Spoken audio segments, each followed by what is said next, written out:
She was being auctioned off to the highest bidder, not for her body, not for some sick fantasy, for her father's debts. And the man who bought her? He wasn't doing it out of charity. He had a plan, a dark one, and by the time she realized what she'd agreed to, it was already too late. Welcome back to the channel. I'm your host, and this is He Bought Me in an Auction. A billionaire romance story that starts with scandal and ends with, well, you'll have to watch to find out. And trust me, you're not going to see the ending coming. This is going to be long. This is going to be emotional.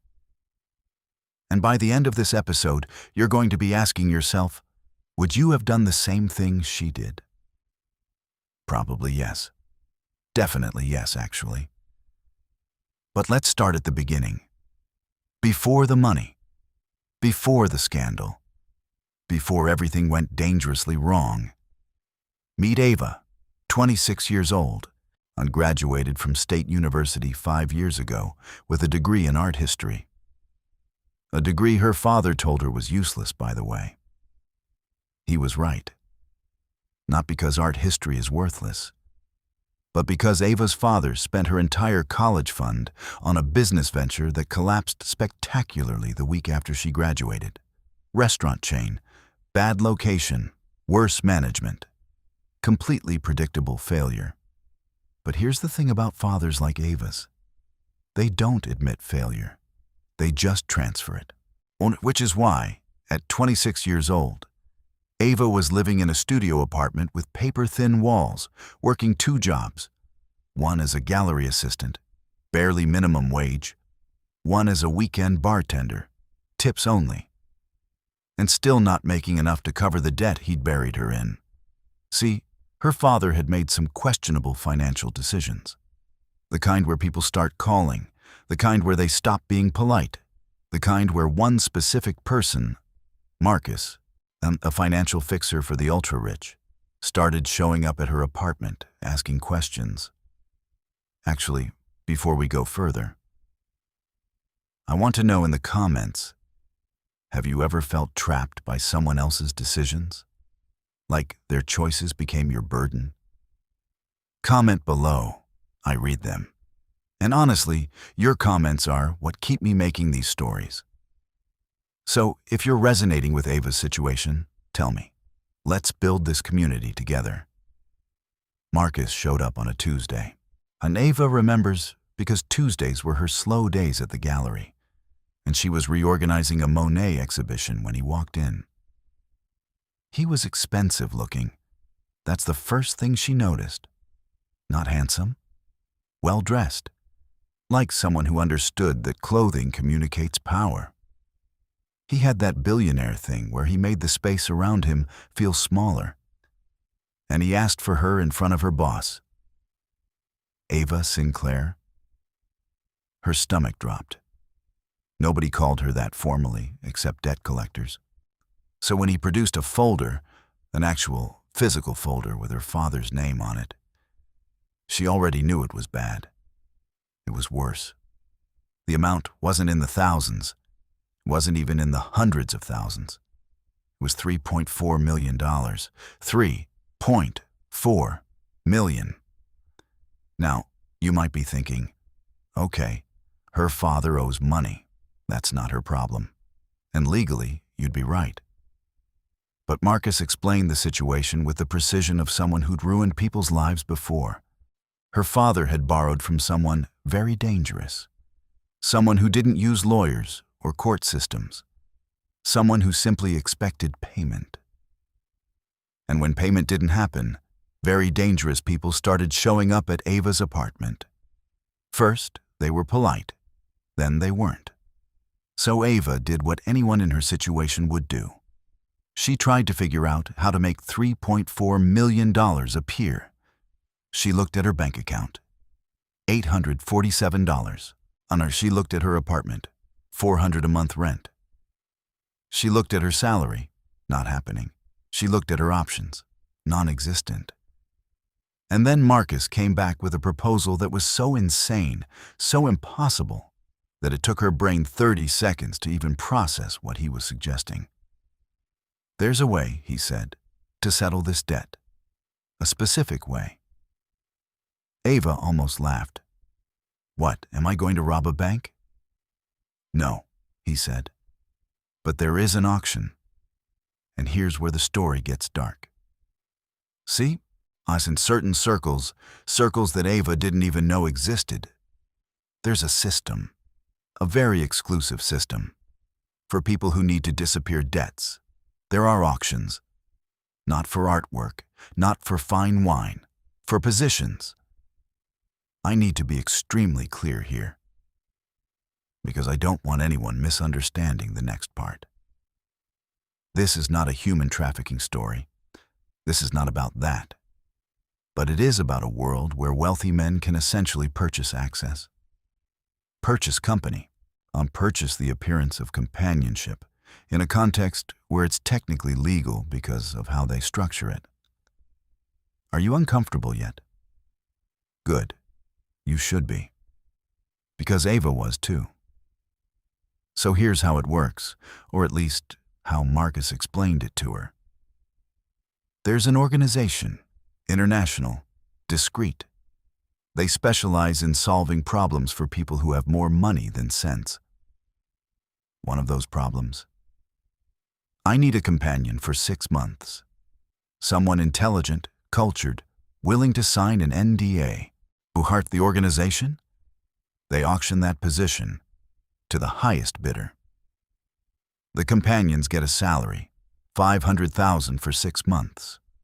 Room and board included. They sign the NDA, they do the job, they walk away. Technically, it's legal.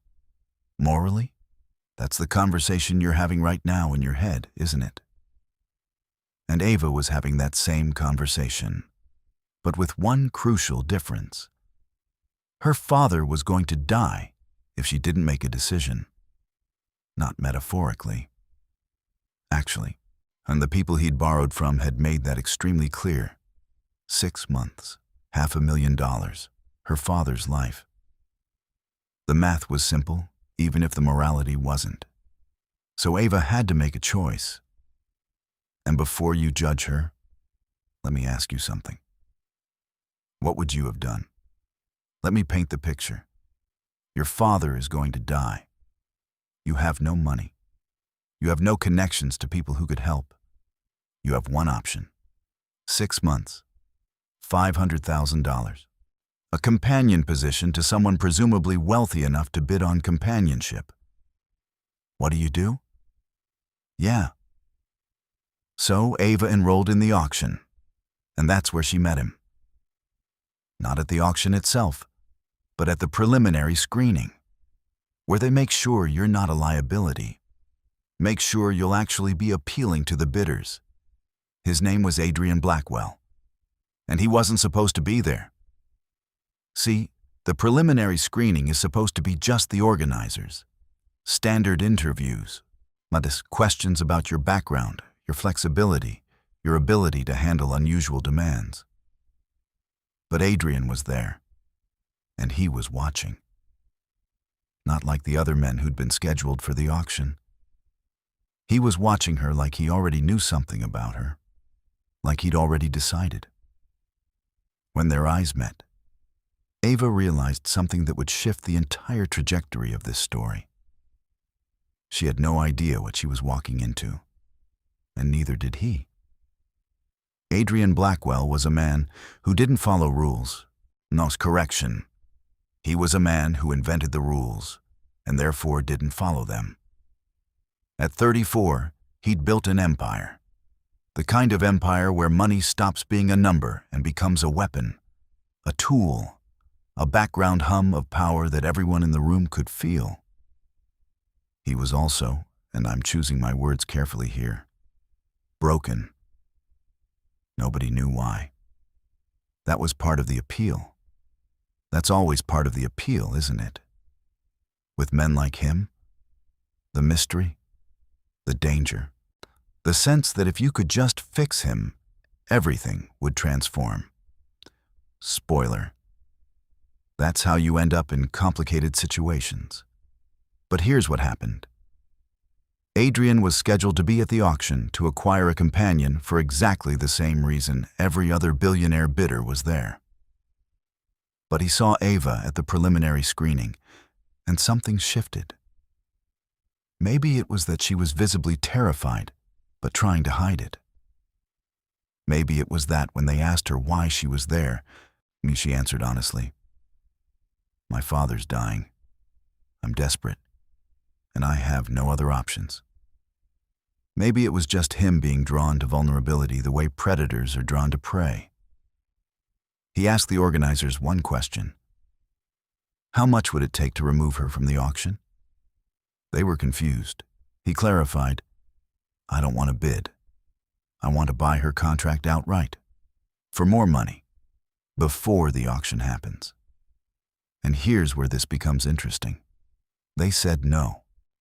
The auction happened in a penthouse in Manhattan, not the kind of penthouse normal people get invited to.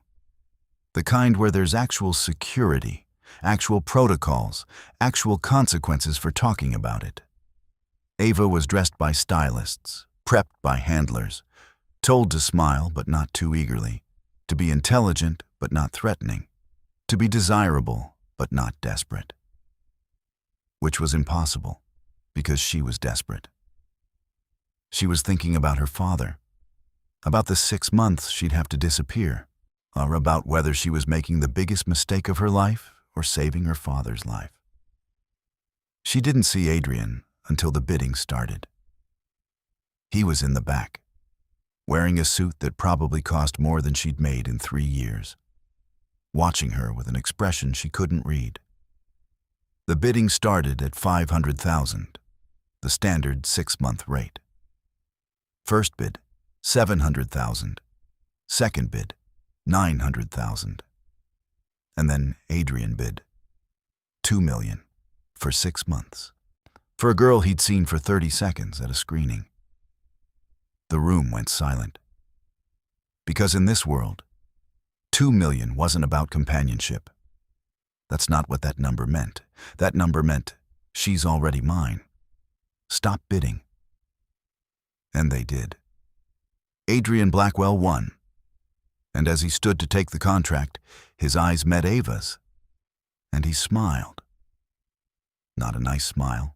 A smile that said, "You have no idea what you just agreed to." And that's when Ava realized her biggest problem wasn't her father's debt anymore. Her biggest problem was standing 20 feet away, signing a contract with her name on it. So that's how Ava ended up in this situation. 6 months. A stranger who just paid $2 million for her company. A father she's trying to save. And absolutely no idea that this stranger had a plan that had nothing to do with companionship. He bought her for a reason. And by the time she figured out why, it was already too late. Her heart was involved. And that changes everything. Now, here's the thing. Episode 2 is where everything spirals, where Adrian's past catches up with them, where we find out why he was willing to pay $2 million for a girl he'd never met. And it gets complicated. So you have a choice. You can subscribe right now, and episode 2 will be in your feed the moment it drops. You won't have to search. You won't have to remember. You'll just know when the story continues. Or you can walk away and never know how this ends. Personally, I think you need to know what happens next. And I'm kind of obsessed with knowing what you think is going to happen. Do you think Adrian's interest is romantic, revenge, control? Comment below. Because, honestly, your theories are what make this fun for me. Drop a comment, subscribe, and I'll see you when Adrian's past enters the scene, and everything Ava thought she understood gets turned upside down. This is your host. Thanks for spending 2 minutes with Ava's story. And I'll see you in episode 2.